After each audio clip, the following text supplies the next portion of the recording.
Hi friends, मैं आकांक्षा शर्मा जी की with आकांक्षा में आपका स्वागत करती हूँ। फ्रेंड्स, आज हम बाल विकास के बहुत शानदार क्वेश्चन करने वाले हैं, जैसे कि सृजनात्मकता हुआ, अभिप्रेरणा हुई, जहाँ से एग्जाम में क्वेश्चन पूछे जाते हैं। और आपका जो सिलेबस है 4th पार्ट, वहाँ पे ये जो मेंशन अलग से किया गया है सृजनात्मकता और अभिप्रेरणा, उससे संबंधित कुछ इंटरेस्टिंग क्वेश्चन हम करने वाले हैं।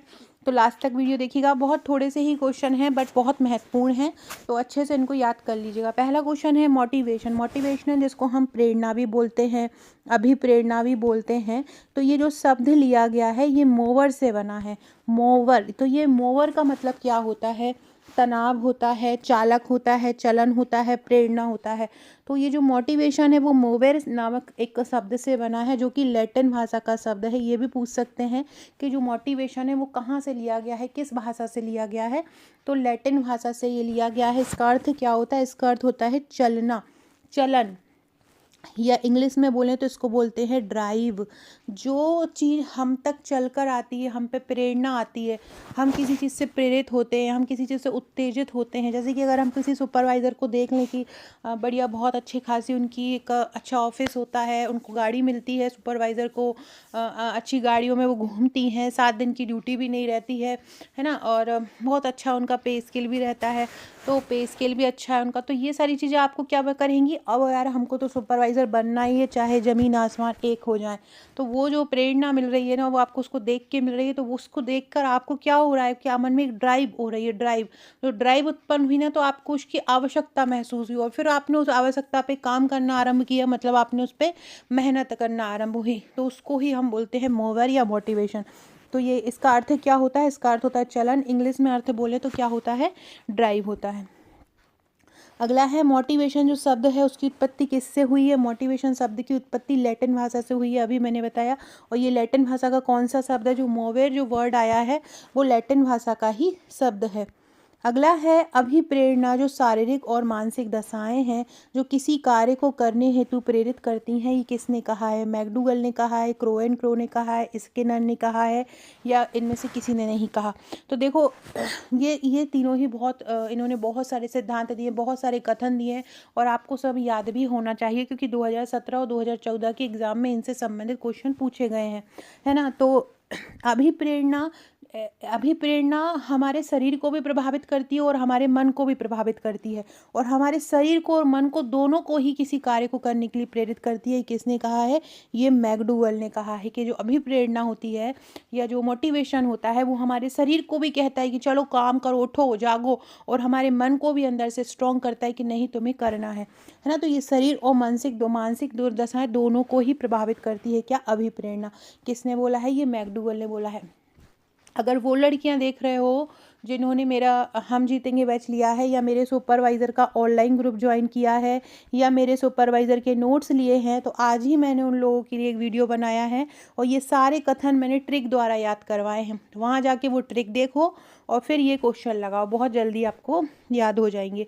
मैंने ये बताया है कि आप इस कथन को इस मैकडूगल से रिलेट करके कैसे याद कर सकते हो, या जो आगे कथन आएंगे उनको आप कैसे रिलेट करके ट्रिक से याद कर सकते हो। याद करने की ज़रूरत नहीं पड़ेगी, ऐसी ट्रिक करवा रही हूँ मैं अपने जो हमारा ऑनलाइन बैच है उसमें, कि आपको याद नहीं करना, रटना नहीं है, डेट याद नहीं करना, डाटा याद नहीं करना, बस ट्रिक पढ़ना है। हमारे वीडियो लेक्चर्स रहते हैं, ऑडियो लेक्चर्स रहते हैं, हमारी इजी लैंग्वेज में बनी हुई पीडीएफ रहती हैं, टेस्ट होते हैं। टेस्ट का सेशन बहुत शानदार होता है, इसमें आप खुद को परख सकते हो कि आप कितने पानी में हो और आप कितना सही कर पा रहे हो।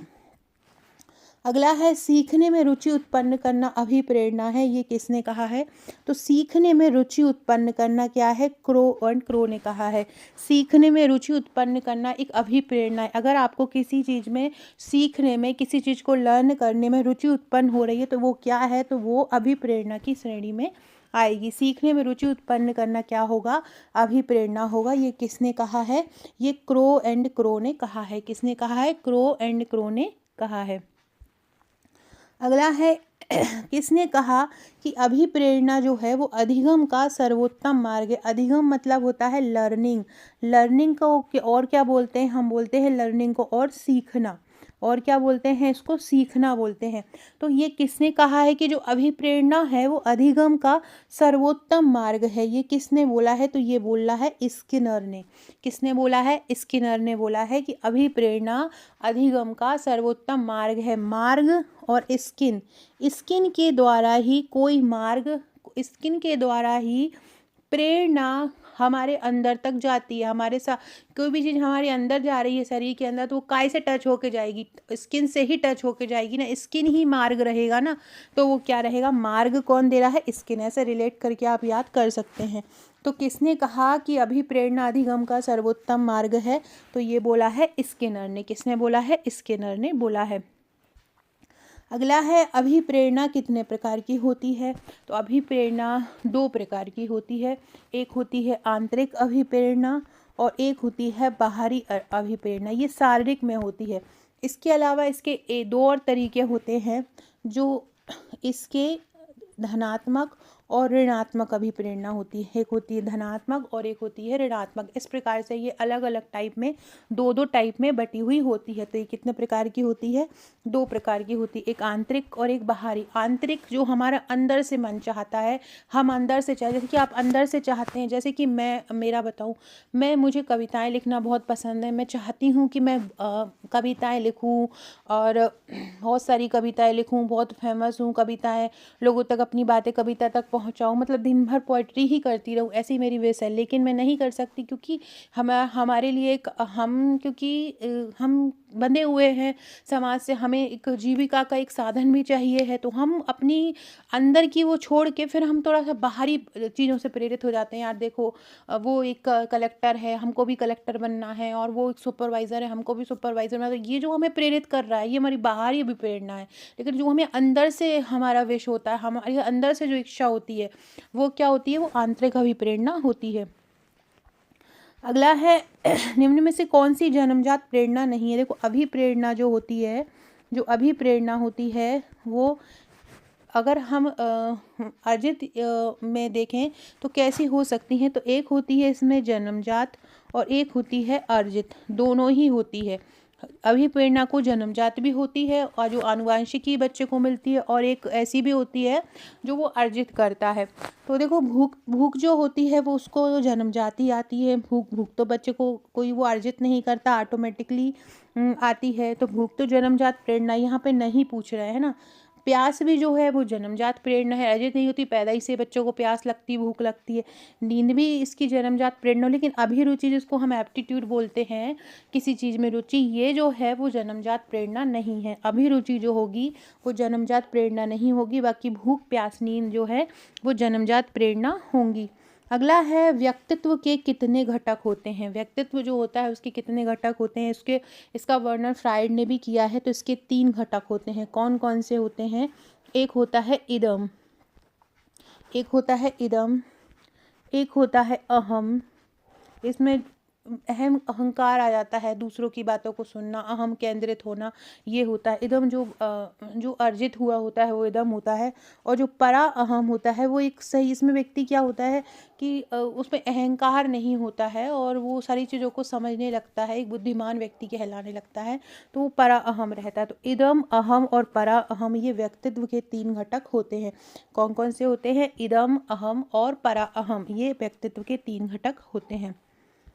अगला है, उपलब्धि अभिप्रेरणा का सिद्धांत किसने दिया है? उपलब्धि अभिप्रेरणा का जो सिद्धांत दिया है वो डेविड सी मैक्लीलैंड ने दिया है। किसने दिया है? उपलब्धि अभिप्रेरणा का सिद्धांत डेविड सी मैक्लीलैंड ने दिया है। फ्रेंड्स, अगर आप अभी तक मेरे इंस्टाग्राम पे नहीं गए हैं तो एक बार मेरे इंस्टाग्राम पे चले जाइए। अगर आपको लगता है कि वहाँ आपके काम की चीज़ें हैं तो उसको फॉलो कर लीजिए। बहुत अच्छे अच्छे एडवांस लेवल के आपको वहाँ पे एमसीक्यू मिलेंगे। मैं इसकी लिंक जो है इंस्टाग्राम की कमेंट बॉक्स में भी पिन कर दूँगी। मेरे कमेंट सेक्शन में जाकर भी आप इसकी लिंक से डायरेक्ट फॉलो कर सकते हैं। बाकी अगर आप इंस्टाग्राम अच्छे से चला लेते हैं तो आप सर्च बटन में AKANKSHA1957 1957 डालेंगे तो आपको मेरा जो आईडी ओपन हो जाएगी, मेरा पिक वहाँ पे डला हुआ है और आईडी आपको वहाँ पे मिल जाएगी, तो आप वहाँ पे जाके उसको फॉलो कर सकते हैं। बहुत अच्छे अच्छे एडवांस लेवल के क्वेश्चन मिल जाएंगे। इसके अलावा अगर आपने आपका नंबर मेरे पास सेव नहीं कराया है तो इस नंबर पर अपना नंबर सेव करा दीजिए, हाई लिखकर सेव इट करके भेज दीजिए 6260190944 पर। और डिस्क्रिप्शन बॉक्स में आपको मेरे व्हाट्सएप ग्रुप, टेलीग्राम ग्रुप की लिंक मिल जाएगी, फेसबुक की लिंक मिल जाएगी, उसको भी ज्वाइन कर लीजिएगा। तो उपलब्धि अभिप्रेरणा का सिद्धांत किसने दिया है? डेविड सी मैक्लीलैंड ने दिया है। अगला है, निम्न में से कौन अब्राहम मैस्लो की पुस्तक है? देखो, अब्राहम मैस्लो ने जो सिद्धांत दिया था, आवश्यकता अनुक्रम सिद्धांत दिया था। यहाँ पे मैं आपसे एक क्वेश्चन पूछूंगी कि जो अब्राहम मैस्लो था, उन्होंने जो सिद्धांत दिया था, उसमें उन्होंने आवश्यकताएं बताई थी। उन्होंने कितनी प्रकार की आवश्यकता बताई थी? अब्राहम मैस्लो ने कितनी प्रकार की आवश्यकताओं का वर्णन किया था? ये आप लोग मुझे कमेंट करके बताएंगे कि अब्राहम मैस्लो ने कितनी प्रकार की आवश्यकता का वर्णन किया था। 1 का किया था, 2 का किया था, 4 का किया था, 5 का किया था, 7 का किया था। ये आप लोग मुझे कमेंट करके बताएंगे। अगर आपको नहीं पता है, वैसे तो 50% लोगों को पता होगा, अगर नहीं पता है तो सारे लोग गूगल कीजिए, उसमें डालिए कि मैस्लो ने कितनी आवश्यकताओं का वर्णन किया है, तो वहाँ पे आपको आंसर मिल जाएगा। उससे आपको याद भी हो जाएगा और आप मुझे कमेंट में पिन भी कर देंगे, तो मुझे पता रहेगा कौन कौन वीडियो को ध्यान से देखता है ना। अब बात करें अब्राहम मैस्लो की, तो इनकी पुस्तक का नाम क्या है? इनकी पुस्तक का नाम है, ये आउटलाइन ऑफ साइकोलॉजी, तो मैकडोनल की बुक है। Motivation and personality, a theory of human motivation. देखो, यहाँ मोटिवेशन और एवं पर्सनालिटी की बात आ जाए, वो पुस्तक अब्राहम मैस्लो की होगी। कौन सी? जहाँ पर मोटिवेशन और पर्सनालिटी की बात आ जाए, वो किसकी पुस्तक होगी? अब्राहम मैस्लो की होगी। अगला है, प्रत्याशा सिद्धांत किसने दिया है? मैकडूगल ने तो नहीं दिया है, क्रो एंड क्रो ने भी नहीं दिया है, विक्टर बूम ने प्रत्याशा सिद्धांत दिया है। किसने दिया है प्रत्याशा सिद्धांत? प्रत्याशा जो सिद्धांत है वो विक्टर बूम ने दिया है। किसने दिया है? विक्टर बूम ने प्रत्याशा सिद्धांत दिया। अगला है, अभिप्रेरणा का जो मूल प्रवृत्ति सिद्धांत है, इन्होंने बताया है कि जो संवेग जो होते हैं वो मूल प्रवृत्ति पर ही निर्भर करते हैं। संवेग जो होते हैं वो मूल प्रवृत्ति पर निर्भर करते हैं, इन्होंने ये भी बताया। किसने बताया? ये मैकडूगल ने। अभिप्रेरणा का मूल प्रवृत्ति सिद्धांत किसने दिया है? मैकडूगल ने दिया है। और मैकडूगल ने बताया है जो संवेग जो होते हैं मूल प्रवृत्ति के ही होते हैं। एक और संवेग के बारे में बताया है विर्जेज ने बताया है कि जो संवेग उत्तेजना नामक संवेग है, नवजात बच्चों में सबसे पहला संवेग जो होता है ये उत्तेजना ही होता है। उत्तेजना जो संवेग होता है वो नवजात बच्चों का संवेग होता है, पहला संवेग यही होता है नवजात बच्चों में। जो सब बच्चा जो होता है जो लेके ही आता है, उसको जन्मजात ही लेके आता है, वो कौन सा होता है? उत्तेजना नामक संवेग होता है। अगला है, अभिप्रेरणा का विरोधी प्रक्रिया सिद्धांत के प्रतिपादक कौन थे? तो अभिप्रेरणा के जो विरोधी प्रक्रिया के सिद्धांत के प्रतिपादक थे वो थे सोलोमैन और कॉर्बेट। कौन थे अभिप्रेरणा के विरोधी प्रक्रिया के प्रतिपादक? सोलोमैन और कॉर्बेट थे। कौन थे? सोलोमैन और कॉर्बेट थे। एक सोलो व्यक्ति होता है ना, सिंगल व्यक्ति, वो उसका आपस में बेचारे का लड़ाई झगड़ा ही होता रहता है लोगों के साथ, क्योंकि वो अकेला रहता है, तो क्या होता रहता है? उसके साथ विरोध होता रहता है। तो ऐसे याद रख लेना, सोलोमैन। अगला है, सबसे पहले क्रिएटिव जिसको हम सृजन बोलते हैं, सबसे पहले क्रिएटिव शब्द का प्रयोग किसने किया था? तो सबसे पहले जो क्रिएटिव शब्द का प्रयोग किया था वो फादर कामिल बुल्के ने किया था। किसने किया था? फादर कामिल बुल्के ने किया था। सबसे पहले क्रिएटिव शब्द का प्रयोग किसने किया? फादर कामिल बुल्के ने सबसे पहले क्रिएटिव शब्द का प्रयोग किया। बहुत इंपॉर्टेंट है, याद रखना। सबसे पहले क्रिएटिव शब्द का प्रयोग किसने किया? फादर कामिल बुल्के ने किया। किसने किया? फादर कामिल बुल्के ने सबसे पहले क्रिएटिव शब्द का प्रयोग किया। अगला है, सृजित करना ही सृजन करना है, ये किसने कहा? सृजित करना ही सृजन करना है, ये किसने कहा है? मैकडूगल ने कहा है, क्रो एंड क्रो ने कहा है, स्किनर ने कहा है, या रघुवीर ने कहा है? तो सृजित करना ही सृजन करना है, ये डॉक्टर रघुवीर ने बोला है। सृजित करना ही सृजन करना है, किसने बोला है? तो सृजित करना ही सृजन करना है, ये डॉक्टर रघुवीर ने बोला है। किसने बोला है कि सृजित करना ही सृजन करना है? डॉक्टर रघुवीर ने बोला है। नवीन वस्तुओं का सृजन सृजनात्मकता है। नवीन वस्तुओं का सृजन सृजनात्मकता है, ये किसने बोला है? ये ड्राइवर ने बोला है। ड्राइवर ने दो प्रकार के संवेगों का वर्णन भी किया है और उन्होंने बोला है कि जो नवीन वस्तुओं का सृजन है, नवीन वस्तुओं का सृजन करना ही सृजनात्मकता कहलाता है। क्या बोला है? नवीन वस्तुओं का सृजन करना सृजनात्मकता कहलाता है।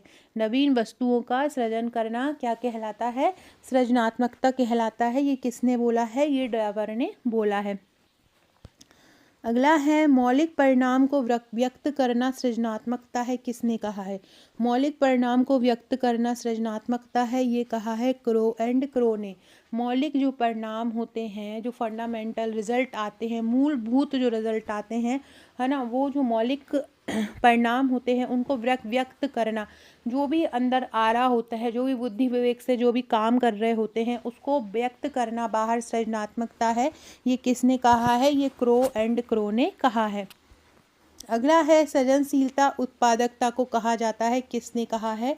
ये कहा है रोजर और स्टीन ने। सृजनशीलता उत्पादकता को कहा जाता है, ये किसने कहा है? ये रोजर और स्टीन ने कहा है। किसने कहा है? रोजर और स्टीन ने कहा है कि सृजनशीलता उत्पादकता को कहा जाता है। किसने बोला है? ये रोजर और स्टीन ने बोला है। अगला है वह योग्यता जो नवीन शब्दों को देखकर आ जाती है, सृजनात्मकता है, ये किसने कहा है? वह योग्यता जो नवीन शब्दों को देखकर आ जाती है उसी को ही सृजनात्मकता कहते हैं, ये किसने कहा है? ये आई जेंक ने बोला है। नवीन शब्द देखकर जो आती है वो आई। नए लोगों को देखकर किसकी याद आती है? आई की याद आती है। नवीन शब्दों को देखकर किसकी याद आती है? आई की याद आती है। तो ऐसे करके इसको याद कर लो। अगला है सृजनशील बालक कौन सा चिंतन रखते हैं? सृजनशील बालक जो होते हैं हमेशा अपसारी चिंतन रखते हैं। अपसारी चिंतन क्या होता है? गिलफोर्ड ने इस सृजनात्मकता के लिए अपसारी चिंतन का प्रयोग किया है। अपसारी चिंतन वो होता है जहाँ बुद्धि का, तर्क का,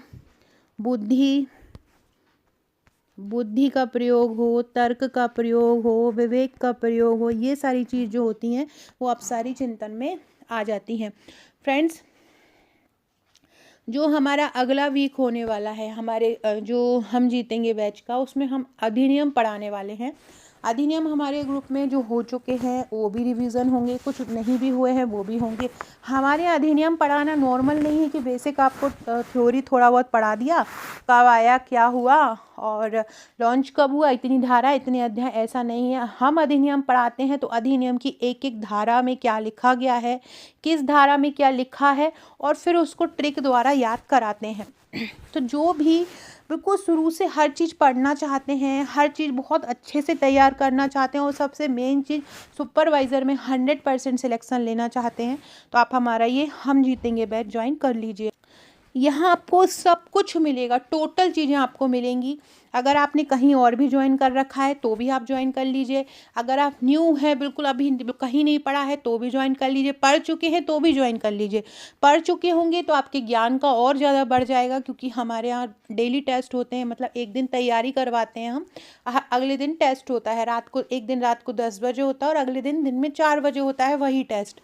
एक टॉपिक हम उसको तैयार करवाते हैं, उसकी वीडियो लेक्चर देते हैं, उसको पूरा ट्रिक, अगर कोई कठिन चीज़ है तो उसको ट्रिक द्वारा याद करवाते हैं और फिर अगले दिन उसका टेस्ट लेते हैं। थ्योरी देते हैं, उस थ्योरी के जितने एमसीक्यू बन सकते हैं वो देते हैं। तो एक एक छोटे से छोटा टॉपिक भी होगा ना, जैसे कि डाउन सिंड्रोम भी होगा ना, तो डाउन सिंड्रोम के कितने क्वेश्चन बन सकते हैं, सिंड्रोम से कितने बन सकते हैं, सिकल सेल एनीमिया से कितने बन सकते हैं।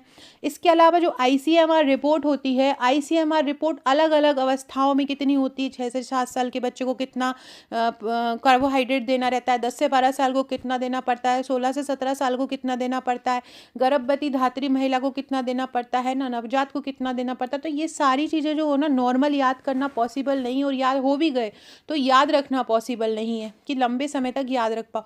लेकिन हम क्या करवा रहे हैं ना, ट्रिक द्वारा याद करवा रहे हैं। देखो एग्जाम अभी दिसंबर आ चुका है, नोटिफिकेशन नहीं आया है, हो सकता है मे बी पॉसिबल 10 या 15 तारीख तक, या हो सकता है ये फ्राइडे तक नोटिफिकेशन आ जाए। तो एग्ज़ाम जो होगा जनवरी लास्ट, फरवरी में ही जाएगा आपका एग्ज़ाम, क्योंकि 15-20 दिन वो लोग फॉर्म भरने के लिए देंगे और उसके बाद 10 या 12 दिन में आपको एग्ज़ाम कंडक्ट करा सकते हैं। देखो वो ये नहीं सोचेंगे कि आपकी तैयारी है या नहीं, क्योंकि उन्होंने पहले ही आपको बता दिया है कि एग्ज़ाम तो होगा, है ना। और सरकार जो आयोग है उसके पास जानकारी जा चुकी है सुपरवाइज़र के कितने पोस्ट आने हैं। थोड़ी सी एजेंसी में कुछ प्रॉब्लम आ रही है व्यापम की, इसलिए जो डिले हो रहा है एग्ज़ाम। कोई एजेंसी जो एजेंसी कंडक्ट कराती है ऑनलाइन एग्ज़ाम, उस एजेंसी में प्रॉब्लम आ रही है।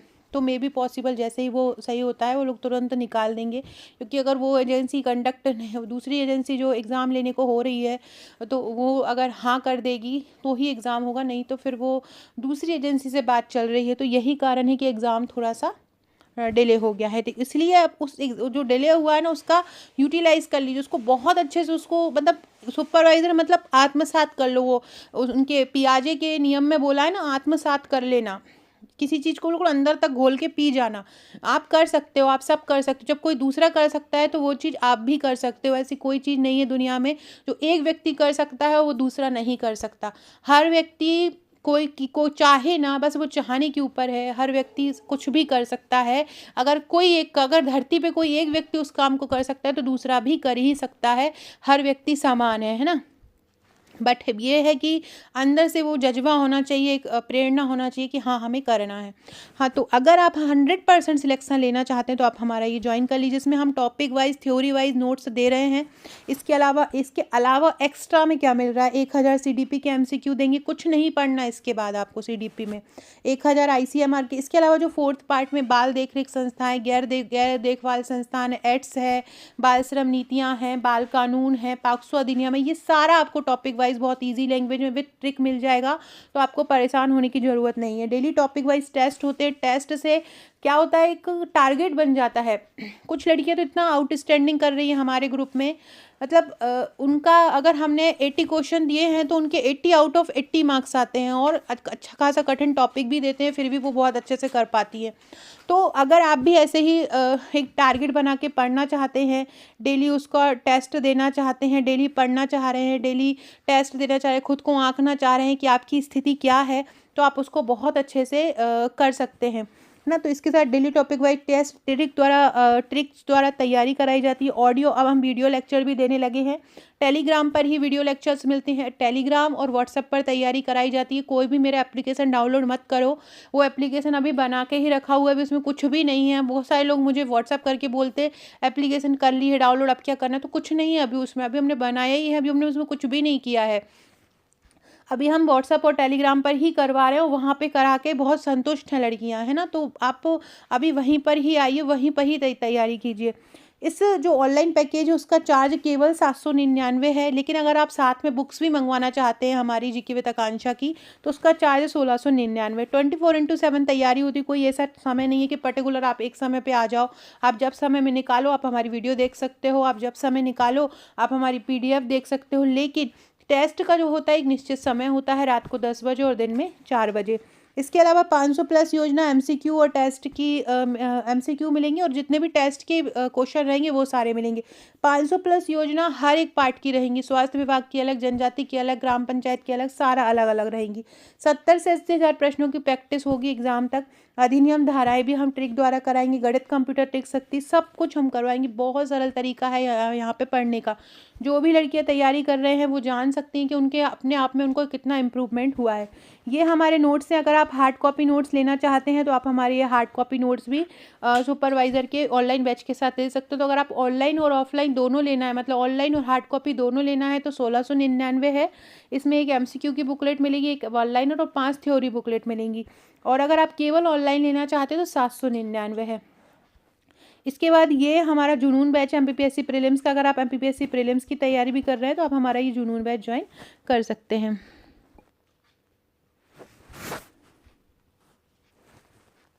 अगला क्वेश्चन है, सृजनशील जो बालक होते हैं वो किस प्रकार का चिंतन रखते हैं, मूर्त रखते हैं, अमूर्त रखते हैं, या दोनों रखते हैं। तो सृजनशील बालक जो होते हैं वो अमूर्त चिंतन रखते हैं। क्योंकि वो अपनी बुद्धि और विवेक दोनों, जो चीज़ दिख रही उसे ही सही नहीं मानते हैं, वो अपनी बुद्धि और विवेक दोनों का प्रयोग करते हैं। तो सृजनशील बालक किस प्रकार का चिंतन रखते हैं, अमूर्त चिंतन रखते हैं। अगला है सृजनशीलता किस प्रकार की होती है, जन्मजात होती है, अर्जित होती है, दोनों प्रकार की होती है। तो ये दोनों प्रकार की होती है। अभी मैंने ऊपर बताया था जन्मजात भी आता है, जैसे कि भूख लगना, है ना, प्यास लगना, नींद आना, ये सारी चीज़ जन्मजात होती हैं, है ना। तो ये दोनों प्रकार की होती है। किसी लक्ष्य की ओर उत्प्रेरित होना, ये अर्जित होती है। अगला है सृजनशीलता में जो कल्पनाशीलता होती है, जब हम कुछ चीज़ को करने को इच्छुक होते हैं ना, तो हम उसी चीज़ की कल्पना में खोए रहते हैं और हमें वो कल्पना इतनी ज़्यादा आती है ना, मतलब बहुत व्यापक स्तर पर हमें वो कल्पना आती है। हम वो चीज़ पाने के लिए अगर हम में है, अगर हम मोटिवेट हो रहे हैं अगर, तो हमें वो ऐसा लगता है कि हम वो चीज़ पा ही लें। तो वो कल्पनाशीलता कितनी होती है, मतलब रात दिन सोते जागते हमें वही उसी के बारे में ही दिखता है। तो कल्पनाशीलता किस स्तर पर होती है, इसमें व्यापक स्तर पर होती है। सृजनशीलता में कल्पनाशीलता कैसी होती है, व्यापक स्तर पर होती है। अगला है जो बाकर मेहंदी हैं, उन्होंने सृजनात्मकता के कितने तत्व बताए हैं। बाकर मेहंदी ने सृजनात्मकता के 3 तत्व बताए हैं। कितने बताए हैं, 3 तत्व बताए हैं। एक बताया है लचीलापन, सृजनात्मकता बहुत लचीली होती है, ऑटोमेटिकली हम एक चीज़ से दूसरी चीज़ में ट्रांसफ़र हो जाते हैं। मौलिकता पाई जाती है और प्रवाहिता रहती है। ये 3 चीज़ सृजनात्मकता में पाई जाती है, लचीलापन, मौलिकता और प्रवाहिता। ये किसने बोला है, मेहंदी ने बोला है, बाकर मेहंदी ने। मेहंदी में 3 अक्षर हैं और 3 ही प्रकार के उन्होंने तत्व बताए हैं। अगला है हॉलमैन ने सृजनात्मकता के कितने तत्व बताए हैं। जो हॉलमैन हैं उन्होंने सृजनात्मकता के 5 तत्व बताए हैं। कितने बताए हैं, हॉलमैन ने सृजनात्मकता के 5 तत्व बताए हैं। कौन कौन से बताएं, एक तो उधर सृजनात्मक जो बच्चा होता है बहुत विलक्षण प्रतिभा का धनी होता है, उसको बहुत हर चीज़ उसको करने के लिए उसका बहुत ज़्यादा मतलब एक अलग उसमें अद्भुत प्रतिभा होती है। एक होता है विस्मय, कभी कभी वो ऐसी चीज़ें कर देता है कि हमको आश्चर्य होने लगता है, तो विस्मय होता है। तीसरा होता है जो सृजनशील बच्चे होते हैं उनमें नवीनता पाई जाती है। चौथा है आश्चर्य, अद्भुत आश्चर्यता पैदा कर देते हैं और वो हमेशा चिंतनमय रहते हैं। तो 5वां होगा चिंतन। इस प्रकार से हॉलमैन के अनुसार सृजनात्मकता के कितने तत्व होते हैं, 5 तत्व होते हैं। अगला है सृजनात्मकता का जो विकास है किस वर्ष में बिल्कुल चरम पर होता है। 30 वर्ष में जो 30 वर्ष का जब बच्चा होता है, जो बालक होता है, युवा हो जाता है, वयस्क हो जाता है जब वो, तो उस 30 वर्ष की अवस्था तक उसका जो विकास होता है बिल्कुल एकदम फुल एंड फाइन चरम पर हो जाता है। कैसा होता है, चरम पर होता है। कब होता है चरम पर, जब वो 30 वर्ष का होता है। अगला है गिलफोर्ड ने सृजनात्मकता के कितने तत्व बताए हैं। गिलफोर्ड ने सृजनात्मकता के कितने तत्व बताए हैं, 4 तत्व बताए हैं। गिलफोर्ड ने सृजनात्मकता के कितने तत्व बताए हैं, गिलफोर्ड ने सृजनात्मकता के 4 तत्व बताए हैं। अगला है टीटीसीटी क्या है, ये एक टेस्ट होता है सृजनात्मक वाले बच्चों का टेस्ट करने के लिए। इसका फुल फॉर्म होता है Torrance test of creative thinking. क्या होता है, टी से टॉरेंस, टी से टेस्ट, सी से क्रिएटिव और फिर एक और टी से थिंकिंग।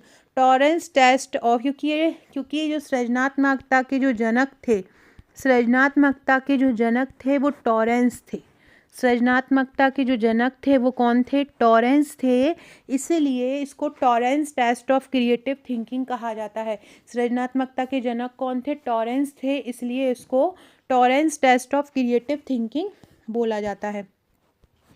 अगला है टेलर के अनुसार सृजनात्मकता के कितने स्तर होते हैं। तो टेलर के अनुसार जो सृजनात्मकता के 5 स्तर होते हैं। एक होता है अभिव्यक्तात्मक स्तर, दूसरा होता है उत्पादक स्तर, तीसरा होता है अन्वेषणात्मक स्तर, चौथा आपातकालीन या इमरजेंसी स्तर और 5वां होता है नवाचारी स्तर। इस प्रकार टेलर के अनुसार सृजनात्मकता के कितने स्तर होते हैं, टेलर के अनुसार 5 स्तर होते हैं।